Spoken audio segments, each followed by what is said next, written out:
Well, I guess we might as well get started. We had about 35, 36 people RSVP, but I don't see that many here, but that's okay. We'll get started anyways. Like I said, there's fruit and muffins and coffee and juice, and out over here there's water over here in the cooler. You want, for those who are not familiar with our courthouse, if you go out the door right here and hang a left, go down the hall for restrooms, or just down the hall right there on the right. So I want to thank you all for coming. I know a big commitment on everybody's behalf. I first heard Doyel speak, actually not speak, I met him at WIR down in Flagstaff at a presentation that Ken Ivory was given for the American Land Council. And Doyel kept being referred to throughout the presentation as this and that had been done in Apache County, and this and that, Doyel this and Doyel that. So I took the opportunity to get to know Doyel, and then Garfield County had Doyel up, and I went down and sat through a couple of days of Doyel's presentations and went out in the field with him and looked at the forest there in Garfield County, and I was really impressed with what all Doyel had brought to the table, and I felt like it was something that we really needed to understand, if nothing more, just from the jurisdictional conversation and understanding that Doyel has, which I think many of us may or may not understand as well as Doyel does. I don't know if you'd call yourself a constitutionalist, but Doyel's website basically says he's all about applying the Constitution to local and county problems, and their history, and he'll tell you a lot about that, but their history has proven that there's a lot of basis for what they're doing, and the actions that they've taken based upon, jurisdiction that many of us have not taken the opportunity to take are pretty impressive. So anyways, with that, I'm going to turn the time over to Doyel Shamley. Doyel is the CEO of Veritas Research, and he is also the Natural Resource Coordinator for Apache County, Arizona. And Doyel, why don't we start out by having everybody here introduce themselves to you, and then anything you want to further say about yourself, and then we'll get going. One thing that I want to, if you all would bear with me on this part of it, sometimes when we have a conversation like this that is a little bit out of the norm for what we're all used to hearing, these things have a tendency to turn into debates, and I don't really want this to turn into a debate. We've hired Doyel to come here and educate us, and so I know Doyel loves to debate, because he would do it in a minute. He'll take any challenge you throw his direction, but just in the interest of everybody else's learning opportunity, let's keep it to clarification questions and that sort of thing, and we can debate what they have and haven't done back in our own counties and our own offices, but if we can just kind of keep it to that level, I think it would help everybody with learning opportunity. So why don't we start right here, and I'll introduce, this is my brother Shannon. I invited him to come along today to kind of record this all for us. Some of us that wanted to hear Doyel's presentation can't be here, so we are recording it. So, okay, go ahead. You were out of the room. My name is Leo Cannell. I'm in the Beaver County Attorney's Office. Scott Albrecht, the Commission Assistant for Beaver County. Mark Whitney, Beaver County Commissioner. Mike Dalton, Beaver County Commissioner. I'm Mark Ward with Utah Association of Counties. I'm Eric Clark with the Washington County Attorney's Office. Alan Gardner, Washington County Commission. I'm Martin McKiff. I'm the county attorney here and in Wayne County as well. Newell Harvard, Wayne County Commissioner. Ray Fillmore, Wayne County Commissioner. Monty Wells. I'm just here with Bill. He's the conscience of San Juan County. Keeps us honest. Bill Lyman, I'm the San Juan County Commissioner. Shane Miller, Piute County Recorder Treasurer. Mike Gator, Deputy Piute County. I'm Marty Gleason, the sheriff here at Piute. I'm Bill Sudwich, I'm the mayor in Kingston. Russ Cowell, Executive Director of Six County Association of Governments. Travis Gill, Six County staff. Rick Blackwell, Piute County Commissioner. We welcome you all here. Thank Darren for getting this all arranged and taken care of. Yeah. Okay, well, and I guess I didn't introduce myself. I'm Darren Bushman. I'm from Marysville, Piute County Commissioner, and think I'm going on about 9-10 months, so, new kid on the block. Doyle? Yeah, thank you, and it's great being here. This is beautiful country. I've been up here a lot. In fact, during the Clinton cutbacks in the Army, we were all up here moving tons of the West Coast stuff to Utah. So a lot of stuff came up here. I don't know if that's good for you if we get into a nuclear exchange, but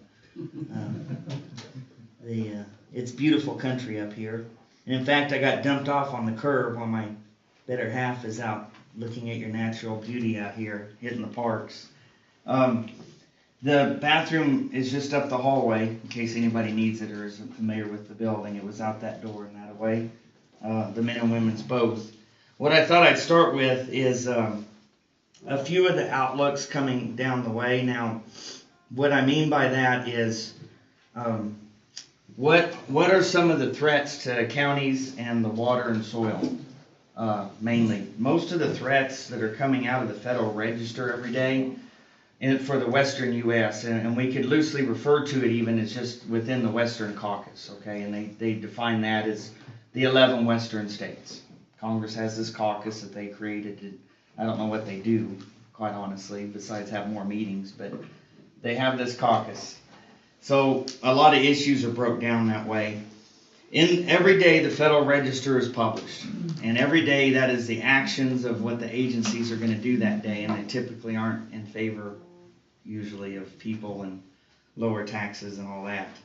Well, the screen isn't alive. Yeah, I just, Okay. yeah, and thank you. Turn it on, but every day, if you go in the Federal Register and rummage through that 400 to 500 pages daily, Monday through Friday, what you'll find is, and I'm going to give you an example right here. You'll find this insane amount of actions coming from every agency, and it's broke down, of course, with the table of contents, etc., etc. This is the best way that counties and states both can get that jump on actions when an agency is doing something. And that's really critical because the timing is 9/10 of the issue. Oftentimes these actions come out and then you start feeling the bad ramifications from it, or you just get announced that from an agency or a representative of an agency that, well, here, we're going to do this now, or we've made this change. And it's because back in these hundreds of pages a few months ago, they purported to ask for everybody's input and comment period, or legal justification why something should be shut down or modified, but nobody knows it typically. So what happens is every morning, this is out of the government printing office. This is the Jaguar, for instance. Now, theoretically, this Jaguar over time has metamorphosized and decided that it needs to live all over the southwestern U.S. Now, the bulk of them are in old Mexico, of course. But what I want you to do is look at some of these items here that are typical of any published comment period. Where am I at? Okay. And I have a bad habit of using too many abbreviations, so interrupt me if I do that, to tell you what an abbreviation is. And I have a bad habit of pointing on my computer screen and saying, see this right here? And I know you can't, so just tell me, Doyle, you're pointing at your screen again. I'm not going to get mad. But up there where my cursor's at, on that right, column 3, you'll see, like in this case, they have to be postmarked on or before August 9th in this particular case for the Jaguar. And when you go down here, they'll start getting into they're always for critical habitat with the species, whether it's a minnow, a weed, whatever. Mojave County, Arizona just got hit with a weed species that grabbed 10,000 acres of critical habitat.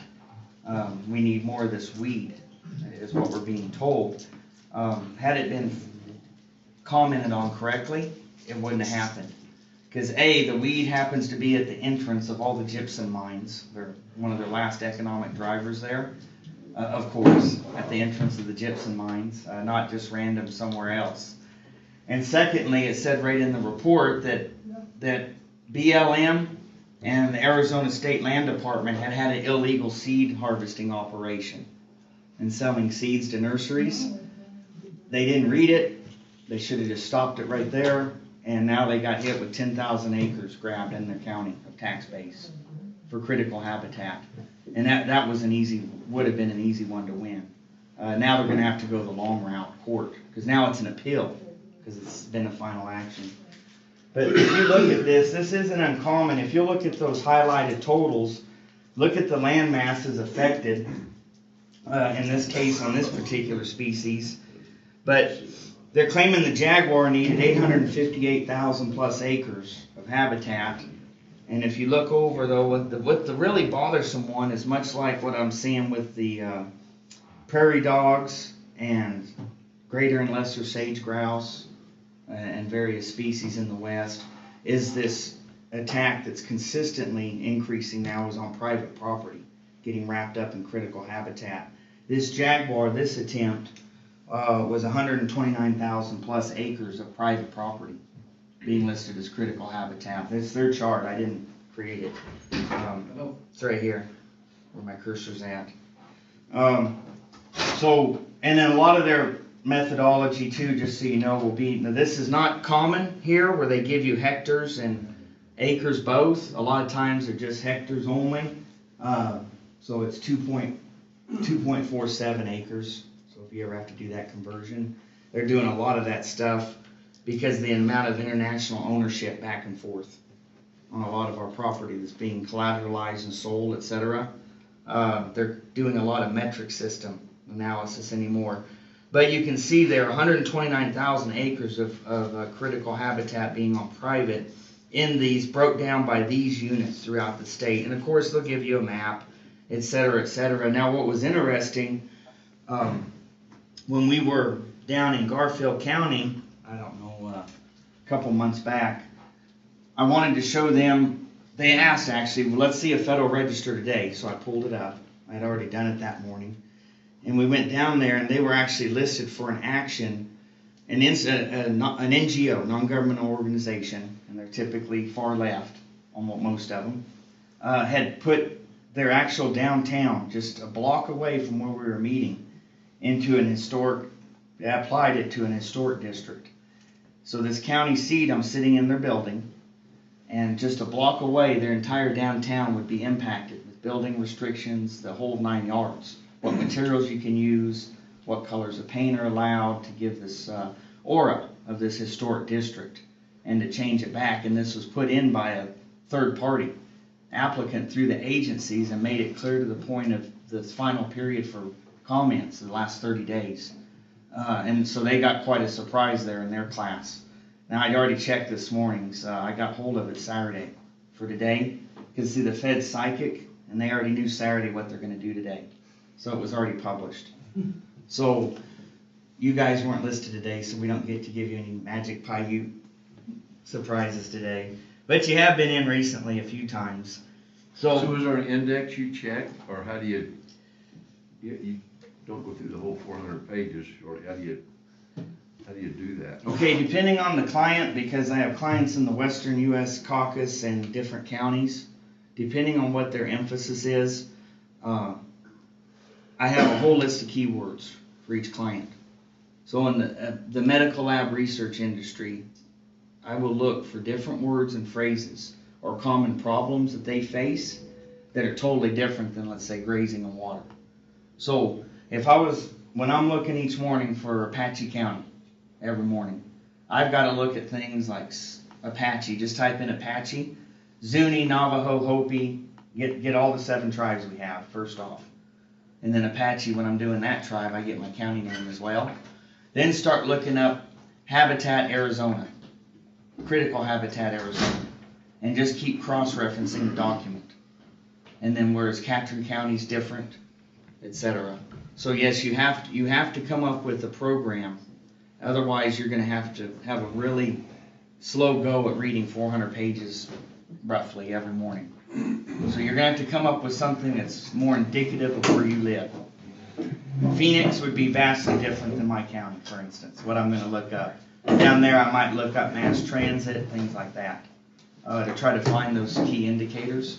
Now you can dump it into any like PDF type software reader.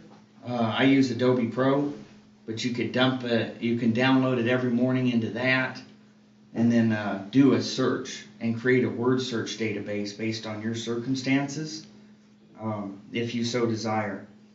That would allow you to have a whole list of terms that typically impact your area. So you could look up lesser prairie chicken, blue grouse, loach minnow, spike dace. They love those two to attack water. Typically, spike dace, loach minnow, willow flycatcher, those animals to attack grazing water, at least more so where we are in New Mexico. That's about the only way you can do it quickly. And you'll get a lot of, if you do something generic like Garfield, I was showing them how they're going to have to refine it a bit when I was down there. Because you can get Garfield in multiple places around the U.S. Town names, multiple counties, even in different locations. So you're just going to have to come up initially with what are the issues that are typically impacting you. And I'm going to show you a little later another tip on how to do that.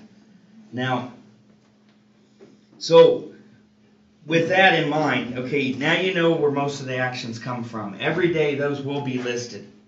Now I want to show you some of the things that are coming your way that are more agency specific that I believe will help you out quite a bit. This is a document we got hold of in January. Now I got a couple magazines to publish it in February, which is pretty good. I'm proud of them. The Westerner and whatnot. What this is the Fish and Wildlife Service's next 5 years species listings. Okay, what they've done, so you have a little history, is par for the course. The groups like the Wild Earth Guardians, Defenders of Wildlife Center, and the CBD, Center for Biological Diversity, they will oftentimes do their notice of intent to sue on an agency. At that point, once you issue that, the agency has 60 days to try to avoid the lawsuit and the litigation behind closed doors. And what has become the norm now is not just avoiding a piece of litigation, but the agency making full-blown settlements behind closed doors, out of the scope of any congressional hearing, publication, anything, okay? Any public comment periods whatsoever. What came out of one in 2010 was a thing called BioBlitz by the groups. Okay, that's their own name. They bragged about it. They went after 750 species in the West. And here's how it works. You have this little office of, let's say, some nice folks in Phoenix with Fish and Wildlife Service. And they get all these applications come in. By law, they have 90 days to have a draft management plan proposal published for public comment, or they fail. And in which case they can be litigated. And then you issue your notice of intent to sue, and if they fail to satisfy the group and they move on to litigation, you can start applying for all that magic money, EJA funds, etc., which then that's you paying for their lawsuit, okay? Equal Access to Justice Act, sorry, I was doing that already, EJA. So what happened is several of the prominent groups, which centered around the Sky Islands Alliance, the Wild Earth Guardians, Defenders of Wildlife, and the Center, they proposed 1,200 species, 750 in the Southwest, 1,200 cumulatively in the West, in every state. The agency, they know the agency can't process those, so they're going to automatically go behind closed doors. So the group said, we won't sue you if by 13 you will publish a chart of when you are going to list all these species. So they got their species listed without the potential to list for critical habitat and threatened and endangered uplisting, using loopholes in the process without going through the normal comment periods. See, now it won't even go. Now they're skip scoping reports, skip the initial scrutiny to save the tax dollars, to let the public, the cattle grazers, the livestock, I should say, more importantly, in general, comment, the water users like irrigation districts or cities and counties and states, to comment and shut a plan down in its scoping phases. Early on in the process, when they haven't wasted too much of your money on it, and we don't waste a lot of time on it down the road. they've avoided all that, and this was the result of one of them. This is a publication of some 500 plus, this chart. And what it shows you is the Fish and Wildlife Service's plans. Now, it gives you the species name, of course, the package they call it, and that's because 9 pocket golfers species. Here's 2 Sierra plants. They know they're going to get 2 Sierra plants, so we're talking about the Sierra Mountain Range, okay, west of all of us. 2 pine rockland plants, that's Florida, bushes, etc. They'll also always give you the scientific name and then the location. You can see where the states it'll occur in. Of course, the Gunnison's here and whatnot, and 13. And then which U.S. Fish and Wildlife Service region is going to be in charge of it. So like your Gunnison, of course, is Region 6, U.S. Fish and Wildlife. But this is very bothersome, and I hope that all of you will take into account the fact that this is just one chart published this year to satisfy the first backdoor deal. The next 2 deals will come out, and you'll see the rest of the 1,200 species. Okay? This is only around 500, this chart. And it's just point blank. Fiscal year 13, 14, 15, 16, 17. You can look it up by year or area, whatever you like. And you can look it up, here's my cursor over here, if it's going to have full critical habitat, what kind of status it's going to get. Now, a lot of them are so new that they don't even have true scientific names yet for them. So on the Big Island, this has no common name yet, but there's a scientific name. And what often happens in these cases is you have illegitimate subspecies and distinct population segments, they call them. So you'll see in these reports in the Fish and Wildlife Service, Forest Service, Bureau of Reclamation, etc., when they publish these reports in the Federal Register, you'll see them use DPS and all these, distinct population segment. And then they'll start saying, well, this isn't just a gray wolf anymore. This is now the southwestern gray wolf because it lives south of I-10 and north of I-40. Now I'm giving you a real example from December where I live. This wolf was Mexican gray wolf here. And it went and crossed I-40 at Sanders and became the southwestern gray wolf. Science does not work that way. Any geneticist will tell you, any zoologist will tell you, but litigation does, with the agencies, that is, and the notice of intent to sue. So we were able to get that plan luckily defeated because it took in all of West Texas, New Mexico, and Arizona seamlessly, clear to the Nevada border. Now, one thing to be leery of too, when you are finding these things, however you decide to do it, if you're going to have an employee that you're just going to task every day, if you choose to do anything, to check the Federal Register, highway issues, budgetary issues, whatever it might be, from these various thousands of agencies out there. One of the key things to remember is that comment period, where you got to send the comments to, because quite often it's not your local place. A lot of the agencies are doing electronic only. So you might know that your regional office is at so-and-so address because you've been there, you've written them before. Don't count on that being where you mail your stuff, because some of them are going to electronic uploads only at regulations.gov, it's called. It's a website, and you have to look up a docket number, just like any other case, and upload for that.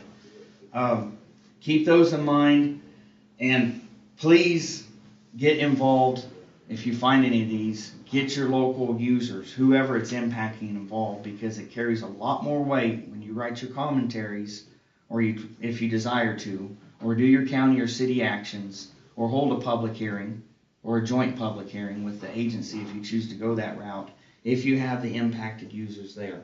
So if it's a grazing allotments and water, like last year, the Forest Service decided to rewrite the entire appeals process for grazing allotments. So how does a permittee, when they want to go into an appeal because they don't agree with the decision at the district or supervisory level, how do they go through the appeal process? And the U.S. Forest Service in Washington, D.C. nationally went and rewrote the whole appeals program last year. And it allowed third parties to intervene that had nothing to do with it. to bring in an attorney, sit in the room, and be part of the arbitration, instead of just the ranger and the permittee. It allowed a third party to come in. And that was stuck in there intentionally because of NGOs again that want to sway public policy, but not in the light of day, not through legitimate bona fide debate. They want to sit in there, and in fact it was promoted as being the most healthy change they could do to the appeals process since FLIPMA, which was 1976. Those that said that statement and promoted it, of course, was the Center, the Wild Earth Guardians, and Defenders of Wildlife, because now they could be that third party sitting in there arguing against a permittee, okay, on their allotments. So that's a great time to bring in your local cat if you're going to hold a public hearing, or you want some public support on an issue before you comment to the agency, and you probably are lacking numbers. Nobody in this room can know everything. You've got to worry about a lot of parts of your job, and you can't be a zoologist and a riparian habitat specialist and a social economist all at once. So bring them in, because they can give you numbers that will help make your case if you desire to take something on, and bring you that support from organizations. So we routinely work in concert in the southwest area where I live, because I border and touch New Mexico, and the Navajo Nation is half my county.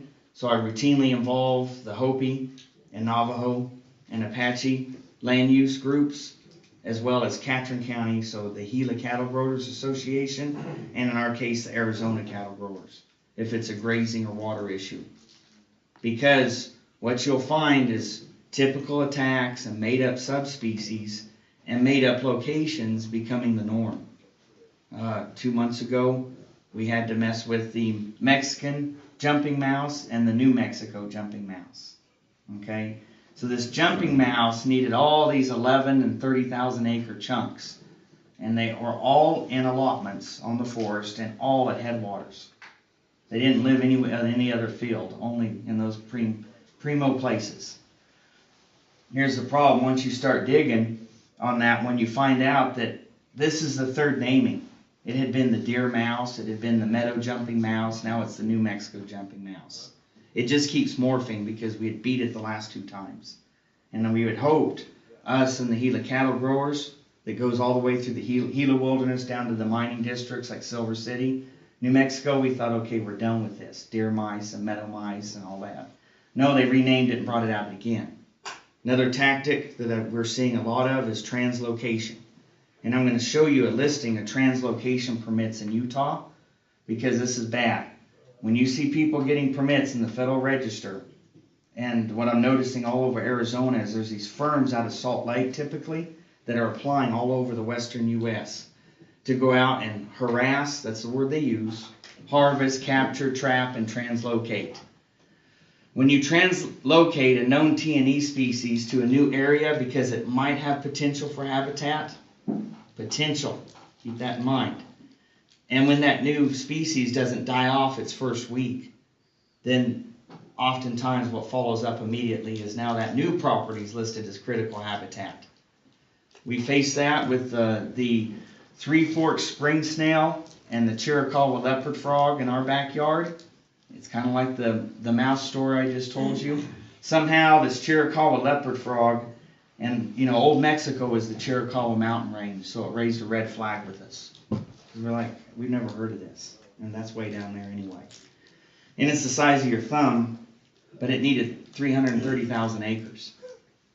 So, and of course, all across the allotments and the best elk hunting, our primo trophy hunt units.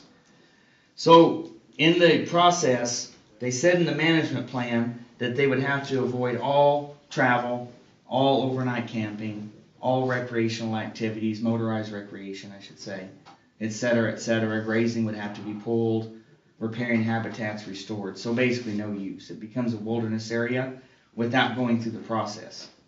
Okay? Which again would be illegal, but they get away with it by calling it a habitat study area. They don't call it a wilderness area. Just call it something else. And manage it as such. That's what their own sentence says. Manage it as such. When we started getting there on page 28, it specifically said This species was translocated into Apache County from the Chiricahua mountain range of Mexico. So it was in the desert mountains, which come just over the border down by Yuma somewhat, and then translocated, so transplanted, up to where we're at 9,000 feet, and it froze to death. So they replanted it again, and it froze to death. Well, that's because God didn't want it there, okay? So it's summer, this is winter.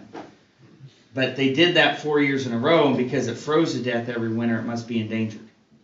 So now we're going to go after critical habitat, because we can't keep it alive. I'm not exaggerating. And the Three Forks spring snail, none of us had heard of that. Same thing. We have Three Forks River, which we love to trout. It's primo grazing country and hunting country. And prize trout fishing. And in fact, it goes low quick enough that on the San Carlos, for $8, you step over their boundary and go down a little lower. And the same day that you did browns and Apache trout, you can be doing smallmouth bass and crappie. So it's a nice watershed. They didn't have a name for the snail when they translocated it. The agency admitted to us, so they just named it after the body of water they dumped in there. That's where it got its name. Three Forks spring snail. But again, like a map or like a body of water you dump it in, that doesn't make it a species all of a sudden. And it doesn't mean it belonged there. But these are becoming the norm anymore in the Federal Register. And the attacks are incessant. And I want to show you these listings real quick, but you had your hand up, so. On the new Forest Service, Mm-hmm. who do they appeal to? Who would, So, like a grazer, who do they appeal to? okay, well, typically when a permittee would go in and, okay, the ranger, let's say a district ranger or range con made a decision. Then they didn't like it, so there was an appeals process. And the permittee would say, well, let's talk about this. We're going to sit down and have a formal appeals process in your office. Pretty low key, generally, of course, in favor of the federal government, but it was pretty normal. The new system that was promulgated last year was you could bring in a third party. It's still in the district ranger's office, but a third party, when they see it noticed that there's going to be an appeal, they're allowed to step in and sit in the meeting and even offer commentary to it. So, here's what happens. You have the Sky Islands Alliance or the Wild Earth Guardians, those types that have offices all over America. There's a roster. Whenever there's an action or appeal, you can see in the register who's doing it. You know, Wink Krigler at X Diamond Ranch. And here's the action on this permit so-and-so. They can now sit in there and actually offer commentary as a total third party. They don't even have to be from our state of Arizona. And sit in there and offer commentary into the hearing that used to be handled at the local level only. Where it should be. So, yeah, I guess what I was looking at it is, so now the Forest Service makes the rules. I mean, Congress gives them blanket authority to make the rules. So they're making the rules. Mm-hmm. They're enforcing the rules. Mm-hmm. And now they're litigating the rules. Yeah, and typically not even litigating it. Okay, the USDA will get some measure of authority through a congressional charter. The Organic Act, the Weeks Forestry Act, and it goes on and on and on. Okay, the agency will produce a handbook. Now remember, the NEPA and congressional acts trump their handbook. They don't like to think that way, but it's a fact. So they'll generate rules, they claim needful rules and regulations that they need to fulfill their job. Every time they're threatened with one of these notice of intent to sue, an OIS from a group, they'll go into that 60-day backdoor thing, and they're going to do whatever they can to avoid litigation. And that's where they make these settlements that have no public comment, they're never posted. Nothing becomes of it for the public or local government to even protest. And then that'll come up with a new rule, or they'll modify an existing chapter. And that's how they keep changing so-called land management policies on the public lands. So they end up judge, jury, executioner, the USDA Forest Service. In my junior high civics class, I understood there were three parts of government. Yeah. Checks and balances. Yeah. Obviously with the Forest Service, that's gone away. Yes. And the same with most agencies. I hate to pick on the Forest Service solely because I have a fair amount of friends in there who help me a ton. and they've needed help, and our county's been able to step in and help the Forest Service a ton in our backyard where they've called us for help. And so we built our relationship, but you can't help but start being sour on the agencies when they continually side with outside interests against your local citizens or the only jobs you have. Yes, sir. So, we've got a situation probably coming up here, but during, if there's an appeal filed by the rancher, say, got his AUM, the third party can also be, say me. If I don't want to be the third party, I could probably go there and raise a comment, right? Yep. You probably should. So it can come either way. Yeah. The unfortunate thing is that rural counties and the livestock producers or mining or any of these industries or your hunting groups and recreation all throughout the West, we're not near as organized or quick as the people that would like to see a lack of production or a hands-off attitude on the land. To give you an idea, we know how bad the gray wolf program is, and we can prove it scientifically over and over again. Last, 2 weeks ago would have been the cutoff for one of 3 items in the Federal Register, and in this case, it was the 10J experimental non-essential. Keep those words in mind. Experimental and non-essential both in one sentence. Mexican gray wolf. The comments closed. I'm looking through. Okay, they've got the Hopi Economic Development who had me write for them. They've got the Hopi Ranching Operation, Mojave County, Apache County. Okay, everything I uploaded and got e-receipts for is listed. And then there's 96,000 for the wolf. Coming out of San Francisco, Norway, Greenland, Canada. All these people are allowed to comment, mind you. And it came via newsletters that I got to read myself from the center and various groups where they just give bullet talking points to their members.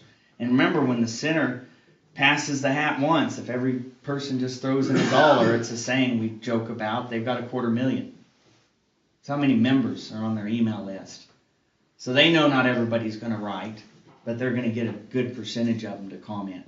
So they send out these bullet point lists and basically say, include one of these sentences, and here's a link, click on it and upload it, put your name down. So instantly us local governments were overwhelmed with 96,000 other comments saying the wolf's great. They don't live there. They haven't lost any cattle to it. Their children haven't been chased by it, of course. But it's great, and you need to keep it dumping them in these people's backyards. Okay, so that's, if you can keep on top of it, get in there and go in there if the rancher will allow you to go in there, like on your AUM case you brought up, mentioned right now. Go in there. Now, not every district has, of course, facilitated that yet, but what we try to do is, as a county, we know we have livestock operators. So, as a county, when the, I don't know what that is, so some nature screensaver, evidently.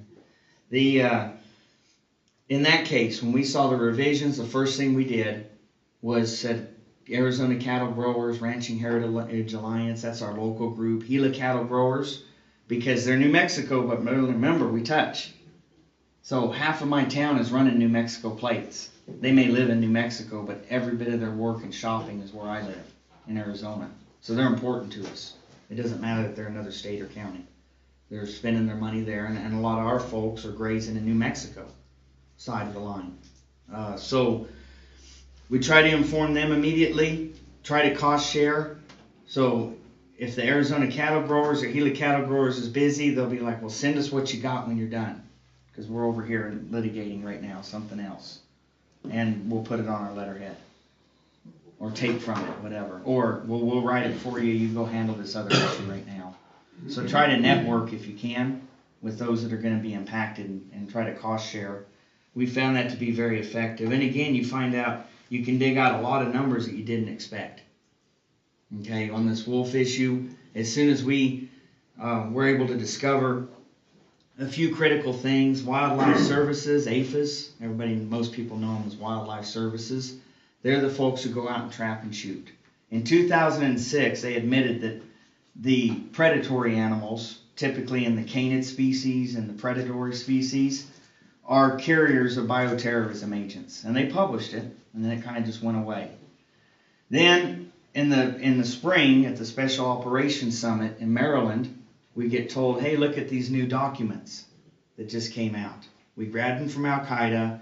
They've targeted and been able to purchase these 30 key diseases that are deadly to humans.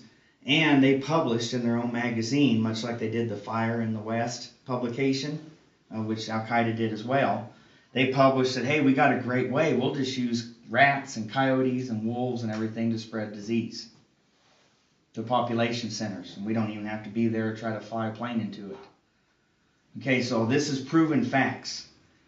And then here we are introducing a wolf that we find out carries all 30 of those species, 26 of which are deadly to humans. So I would have never known that had I not ran into a PhD geneticist and zoologist by networking from the county. And they said, oh yeah, here's all those white papers we wrote. We wrote them 5 years ago and presented them to Congress and they ignored it. We proved the threat. We proved they purchased the diseases. We proved that they're sitting in Venezuela with them. North Korea provided them. And we proved that the very critters the Fed is dumping in there with your money carries those diseases. So we have our own agency. I'm not going to say helping Al-Qaeda, but they sure aren't making it any harder on them one bit when we already know a published plan. Okay, I would have never known that had it not been for networking. Now let me show you this Utah listing. So you guys, before we go to a break or so here and we get into some of what we've done in our area that's legal and proven. Oh, translocations. Now, what you'll find here, and this is bothersome, is these aren't the private ones, so there's a mixture I'll be showing you. But you'll notice Utah Division of Wildlife Resources, capture, handle, release, blah, blah, blah, and they'll tell you the species. Here's the BLM, Utah State Office. Now, I know you've ran into them before. They often say, well, we're Arizona BLM when you run into them in Phoenix. We don't have BLM, and you don't either. I mean, they're the federal BLM, and they are running the Utah office, for instance, the branch office. But they when they introduce themselves, they sound like they're like one of your state agencies oftentimes. Here's the State University Ecology Center. Then I have several from this NGO that exist out of southern Utah. There was a Wilderness Alliance or something or other I keep running into out of southern Utah. And then another one out of Salt Lake besides these state agencies. Be very leery of those, because when they start capturing and translocating them, someone is going to be right on their heels listing that area as critical habitat. I haven't seen a case where they haven't. They don't just move it for the heck of it because they wanted to spend some extra funds into a new area. Doyle, do they have to have permit for that? They're supposed to, yes. Who would issue and what's the... U.S. Fish and Wildlife. And do the state fishing games have a role in this? Mm-hmm. On many projects, they're called joint lead. So they run as a joint lead agency. Right now, for instance, it's kind of a twisted chain of events, but Bureau of Reclamation had done some trout dams or fish barriers in a stream. And because they altered the stream flow in this blue wilderness and the blue vista at the bottom of my county and then Greenlee County and the San Francisco Basin River, the famous one, that triggered wild and scenic byways if someone applied. The week after they built the fish dams, the Wild Earth Guardians put in the whole river system for wild and scenic byways designation. And that stops all grazing allotments, riparian activities, motorized travel, etc. for the whole basin. Problem is, Bureau of Reclamation doesn't have to administer that. It's assigned to the Forest Service from Congress to administer. So now a party that you hate and yell at in the meeting didn't even cause the problem, but they were ordered to administer it, and they'll typically get a joint lead, and in this case, the Arizona Game and Fish jumped on as joint lead agency. So, and the loach minnow and spiked dace, which are two species in the water, aquatic species. The willow flycatcher, the bird, is a common bird one used in grazing areas, and it's escalating tremendously now. It's spread heavily out of New Mexico, Arizona, and hitting Nevada, Utah, Colorado heavy now as far as listing to impact grazing and water areas. Those ones there, you already have a spike dace and loach minnow designation on the book saying that this might be a T&E species, threatened and endangered, depending on where it's at. And here we find, about 6 months ago, we find out from the Forest Service, we had just finished helping them out with an 11,000 acre timber project in December through May. So December of 12 to May of this year. And they said, hey, we got to show you this because we can't help but help you. They've been in meetings with Bureau of Reclamation. Bureau of Reclamation gave a $250,000 grant to Game and Fish Department if they'll help administer, translocate, etc., loach minnows in 11 of our biggest waterways. So they got the $250,000 grant if they'll help administer that. So our own Game and Fish Agency will take that $250,000 to put a known T&E species in all our main grazing waterways. And that's not uncommon. That's why it got to the point where the New Mexico governor, she removed the Game and Fish Department from all of the wolf activities from the U.S. Fish and Wildlife Service by a vote, executive order first, then a legislator also ran a bill at the same time, concurrent, kind of back her up per se.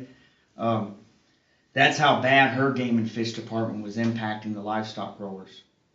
They were so ingrained in the wolf program with the Fed that she had to just bar her own state agency from participating with the U.S. Fish and Wildlife anymore. And it was a good move. I wish our governor had enough guts to do that. They've scared her ever since 1070. She's gotten real broke. I don't know what they held over her, but what I want to do is after, let me see, I had just a few more to show you. Recently in the news, I know this may not be a Timber County strictly where I'm standing, but I don't know where everybody came from. And 2/3 of our nation's water come from forested lands. So the water is a big deal if people want to drink and eat and things like that.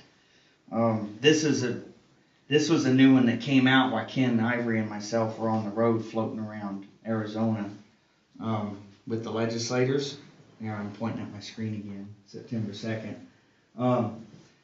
This is on top of the other Secure Rural School Act deductions and RAC payment deductions and everything else. You can blame sequestration, you can blame whatever you want, or you can just look at the historical chart and see that it's dropped every year. That welfare program, make your lands non-productive, take this money. Now the money's going to drop every year. It's going to be a 20-year renewal. We're not going to do the 20-year renewal. You might get a 1-year extension. I mean, that's the point we're at now. That's how quick it evolved in 5 years. This is on top, this new reduction announced is on top of all the other reductions. Now, I'm sure all of you remember the USDA saying, well, we want a portion of our money back that we sent out to your states, and states bucked them, which was good to see. 19 states teamed up immediately and said, you're not getting your money back. It's our money. You took it and give back a portion is the reality. So they just did cuts a different direction. This was the first week of September, and that's throughout the West, and you're one of those states. And so I can show you, I guess we'll pick on, I don't know, what's a good county to pick on in Utah? Wayne. Okay. Do I get to pick on Wayne all day, or Yep. are you volunteering? Okay. Now your cuts weren't near as bad as several people's, but this is you can get this from if you go to the House Resource Committee, but this is, sorry, I'll go back over here. State, the county, the numbers. This is each year's percentages in Secure Rural Schools Act and RAC payments that comes to the counties.